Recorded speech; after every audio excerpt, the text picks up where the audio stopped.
नमस्कार, आप देख रहे हैं एनएमएफ न्यूज। मैं हूं आपके साथ शाफनी पटनायक।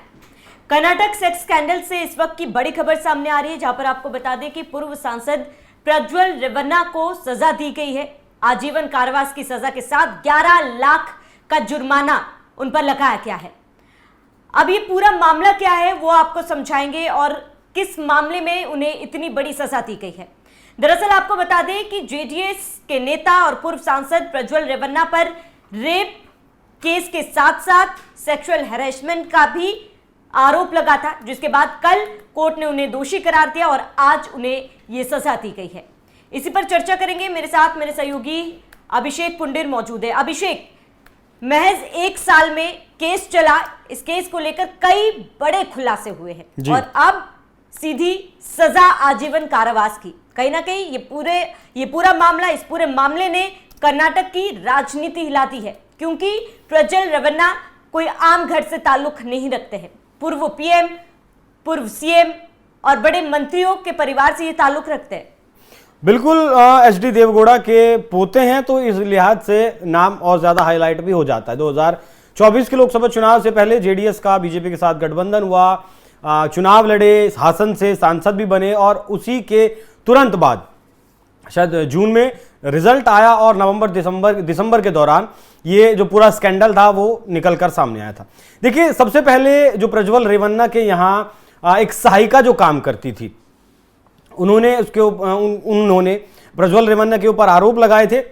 और इससे पहले कि अगर टाइमलाइन पे उस पूरे मामले की जाए तो प्रज्वल रेवन्ना के जो ड्राइवर हुआ करते थे, देखिए जिस तरीके की बातें निकलकर सामने आई, असल में उनके नाम को जो जमीन करवाई हुई थी इन लोगों ने, अब उस जमीन को जब वापस लेने की बात आई, वापस करने की बात आई, तब वो जो ड्राइवर थे उनके मन में लालच आया या फिर उन्होंने मना किया या जो भी कुछ हुआ, उस ड्राइवर ने फिर बीजेपी के नेताओं से संपर्क किया। एक पेन ड्राइव थी जिसमें 3000 से ज्यादा इस तरीके के सेक्स वीडियो क्लिप्स थे, एमएमएस थे, और जो वहशियत थी प्रज्वल रेवन्ना की वो पूरी तरीके से उसमें कैद थी।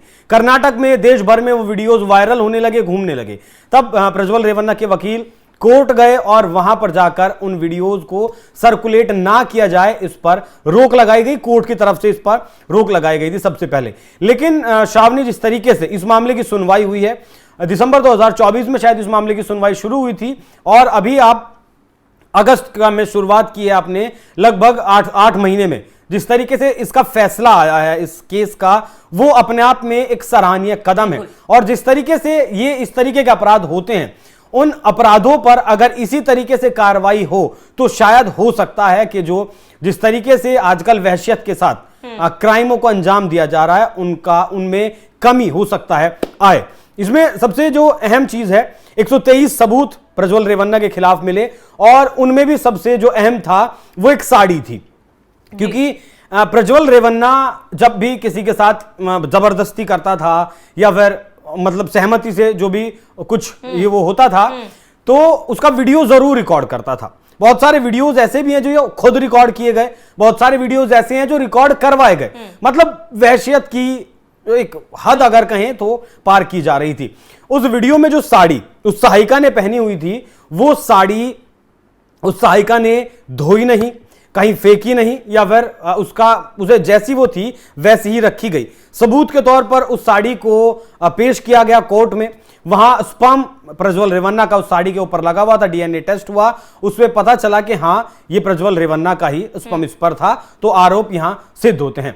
कहा गया कि 2 बार उस सहायिका के साथ रेप हुआ उसका, जिस मामले में अब 2 मामलों में अभी सजा मिली है, बाकी और भी मामले हो सकता है प्रज्वल रेवन्ना के खिलाफ यहां दर्ज हैं। उम्र कैद की सजा और आपका 11 लाख रुपए का जुर्माना जो पीड़िता को दिया जाएगा, वो वाकई में ये दिखाता है। अब देखिए, जेडीएस जिस तरीके से अब एनडीए के साथ है, वो राजनीतिक तौर पर भी यहां एनडीए को घेरना चाहेगी। जो विपक्ष में फिलहाल कर्नाटक में कांग्रेस की सरकार है, राज्य के स्तरीय तौर पर भी और नेशनल लेवल पर भी अब कांग्रेस पार्टी बीजेपी को घेरना चाहेगी एनडीए अलायंस के तौर पर, क्योंकि जेडीएस उनकी साथी है। कर्नाटक की राजनीति में वाकई में ये एक ट्रिगर पॉइंट हो सकता है, बदलाव हो सकता है, क्योंकि अब जब भी चुनाव वहां होगा इस मामले को जरूर उठाया जाएगा श्रावणी, और इस मामले के थ्रू पॉलिटिकल माइलेज लिया जाएगा। अभिषेक, इसमें एक और जानकारी मैं ये जोड़ दूं, जब आरोप लगे थे प्रज्वल रेवन्ना के ऊपर, तब वो अब चुनाव के अगले ही दिन विदेश भाग गए थे। आप उनको लेकर सर्च अभियान भी, माफी चाहूंगी, उनको लेकर खोजबीन भी चल रही थी। उनका एक वीडियो भी जारी किया गया था, मुझे फंसाने की कोशिश की जा रही है, और मैं इसीलिए आप सभी के बीच में नहीं आ रहा हूं कि मैं सबूत इकट्ठा कर रहा हूं अपने लिए। ऐसे में एचडी देवेगौड़ा ने साफ उन्हें ये हिदायत दी थी कि अगले 3 दिनों में तुम्हें वापस आना पड़ेगा। ये किसी पॉलिटिकल तौर पर उन्होंने नहीं कहा था, उन्होंने साफ कहा था, ना मैं ये उससे अपील कर रहा हूं, ना मैं धमकी दे रहा हूं, मैं उसे साफ कह रहा हूं कि तुम्हें वापस आना पड़ेगा, वरना हमारे परिवार से तुम्हारे कोई भी संबंध नहीं होंगे। ये उस दौरान शुरुआत में ही एचडी देवेगौड़ा ने साफ कर दिया था कि, और उसके साथ ही उन्होंने ये भी साफ किया था कि जो भी जांच होगी, हमारा परिवार इसमें कोई भी हस्तक्षेप नहीं करेगा। जो भी जांच की जाएगी, जो भी चीजें सामने आएंगी, अगर वो आरोपी सिद्ध होता है, उसके खिलाफ जो भी सजा दी जाएगी, उनका परिवार उसे एक्सेप्ट करेगा। और उसके बाद अब जब सजा हुई है, फिलहाल आप अभिषेक, क्या उनके परिवार की तरफ से कोई बयान, जेडीएस की तरफ से कोई बयान सामने आया है? अभी तक कोई बयान आने की भी पुष्टि नहीं हुई है, क्योंकि भले ही मांग की थी कि जो भी सजा होगी हम उसको एक्सेप्ट करेंगे और जो जांच है वो ट्रांसपेरेंट होनी चाहिए, लेकिन परिवार को एक बड़ा धक्का लगा है राजनीतिक तौर पर। देखिए श्रावणी, जिस तरीके से इन आरोपों के अगले दिन तुरंत वो देश छोड़कर भाग गए थे, आपने जैसा बताया वीडियो भी जारी किया था। देखिए ये जो 3000 वीडियोस थे उस पेन ड्राइव में, एक महिला के तो वो नहीं हो सकते, आप भी इस बात का अंदाजा लगा सकती हैं। बहुत सारी महिलाएं, बहुत सारी लड़कियां ऐसी थी जिन पर दबाव बनाकर या फिर सहमति से, मतलब गिनती नहीं है। बहुत सारी जो लड़कियां हैं वो इसलिए सामने नहीं आई क्योंकि एक परिवार की इज्जत का, समाज का एक बहुत खास लड़कियों के मामले में ख्याल रखा जाता है। लेकिन मैं इस बात से अगर पर्सनली आपको बताऊं तो आहत हूं। जो लड़कियां शिकार हुई थी प्रज्वल रेवन्ना के इस घिनौनेपन का, उन्हें इसकी अरेस्टिंग के बाद वापस आना चाहिए था।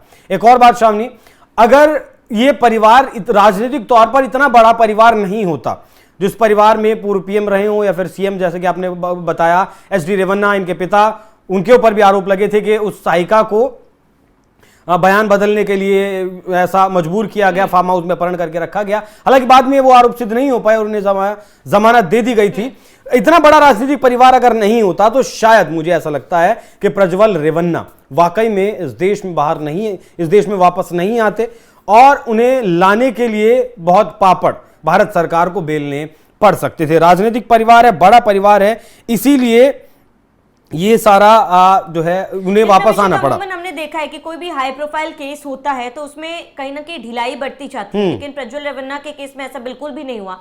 8 महीने में सजा सुनाई गई है। वही मैंने कहा कि ये वाकई में अपने आप में एक मिसाल है, और कानून अगर इसी तरीके से काम करे तो कानून का जो डर है वो लोगों के अंदर बनेगा, और कानून के ऊपर जो इस देश को भरोसा है, लगभग 5 करोड़ केस श्रावणी जिला अदालत के लेवल पर हो या फिर हाई कोर्ट या फिर सुप्रीम कोर्ट, सबके केसों को अगर लगाएं तो लगभग 5 करोड़ से ज्यादा मामले इस वक्त भारत की अदालतों में लंबित पड़े हैं। लेकिन जिस तरीके से इस मामले की सुनवाई की गई है, इससे लोगों का कानून के ऊपर भरोसा बढ़ेगा, भरोसा बनेगा। लेकिन कानून के ऊपर लोगों का तो भरोसा बनेगा, लेकिन अब कर्नाटक के लोगों का जेडीएस के ऊपर कितना भरोसा रह जाएगा, उस परिवार के ऊपर कितना भरोसा रह जाएगा जो एक राज्य के तौर पर एक बहुत अच्छी पैठ कर्नाटक में रखता है। कहें कि एक की फैक्टर हमेशा साबित जेडीएस होती आई है। भले ही छोटी पार्टी है, कम सीटें जीतती है, लेकिन सरकार जिसके साथ जाए वो सरकार बनाता है। कर्नाटक में ऐसा दम, ऐसा मादा जेडीएस अब तक रखती थी, लेकिन आने वाले दिनों में कितना नुकसान जेडीएस को होगा देखना यह भी होगा कि इन आरोपों के सिद्ध होने के बाद, सजा मिलने के बाद क्या बीजेपी खुद को अलग करेगी जेडीएस से, वो भी एक बात देखने वाली रहेगी। बाकी जो भी कुछ हुआ है, जिस तरीके से फैसला आया है, वो वाकई में उसकी सराहना करनी चाहिए। अभिषेक, एक राजनीति से इतर एक मेरा आपसे ये सवाल है, क्योंकि जिस तरीके का ये पूरा मामला था, एक एक चीजें खुलकर सामने आई। ये खबर थी और ये सामने भी है, इसकी पुष्टि भी हुई है कि करीब 50 से ज्यादा महिलाओं के साथ प्रज्वल रेवन्ना ने संबंध बनाए। इनमें से 22 साल से लेकर 61 साल की महिलाएं शामिल थी। 12 लोगों के साथ जबरदस्ती की गई। अन्य जो लड़कियां थी, महिलाएं थी, उनके साथ किसी न किसी तरीके का प्रलोभन दिया गया, किसी को नौकरी का लालच दिया गया था, किसी को किसी और चीज का लालच देकर संबंध बनाया गया, और उसके बाद उसके एक एक तमाम चीजों का वीडियो रिकॉर्ड किया गया, जिसका जिक्र आपने किया था कि 3000 से ज्यादा वीडियो क्लिप्स भी पाए गए हैं। क्या आपको नहीं लगता कि ये एक कोई मेंटल डिसऑर्डर हो सकता है? बिल्कुल हो सकता है, क्योंकि बहुत सारे वीडियोस उन्होंने खुद रिकॉर्ड किया, बहुत सारे वीडियोस औरों से भी रिकॉर्ड करवाए।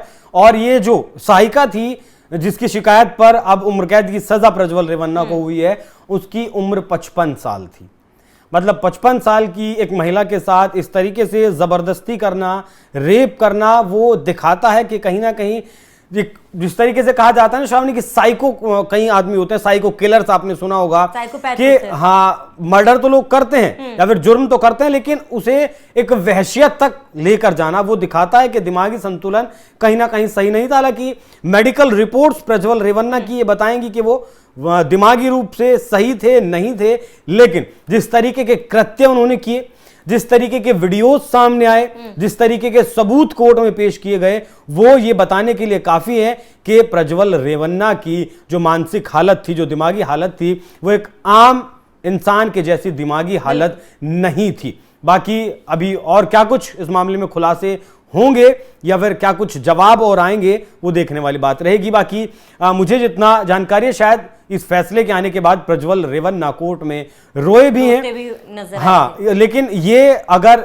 आज एहसास इस बात का हो रहा है, इस बात का एहसास शायद पहले होना चाहिए था, जब मासूमों के साथ, मजलूमों के साथ किसी को पैसे का लालच देकर, किसी को नौकरी का लालच देकर, किसी को अपना राजनीतिक अस्तित्व का डर दिखाकर जब 50 से ज्यादा महिलाओं का शोषण किया गया, शायद ये बात अगर तब सोची जाती तो ज्यादा अच्छा रहता। बिल्कुल। और आज जो सजा सुनाई गई है, कहीं ना कहीं वो जो आंसू उन महिलाओं के, उन बच्चियों के, उन लड़कियों के निकले थे, उन आंसुओं की सजा आज इनको सुनाई गई है। और इसके साथ ही तारीफे काबिल है जिस तरीके से इतनी जल्दी प्रज्वल रेवन्ना को, एक हाई प्रोफाइल केस होने के बावजूद भी उन्हें सजा सुनाई गई। इसके साथ ही जो सहायिका थी, निडर होकर जिस तरीके से, क्योंकि एक बड़े पॉलिटिकल पार्टी से ताल्लुक रखते थे प्रज्वल, और इसमें बिना डरे उन्होंने अपनी बात रखी, अपनी ये लड़ाई लड़ी। और आज कहीं ना कहीं ये उस महिला की भी जीत है, उन तमाम महिलाओं की भी जीत है जो कहीं ना कहीं अपनी आवाज जो है वो बुलंद करते हैं। अभिषेक, आपका जुड़ने के लिए बहुत बहुत शुक्रिया। फिलहाल आपका इस पूरे मामले पर क्या कहना है हमें कमेंट कर जरूर बताएं। साथ ही बने रहिए NMF न्यूज के साथ।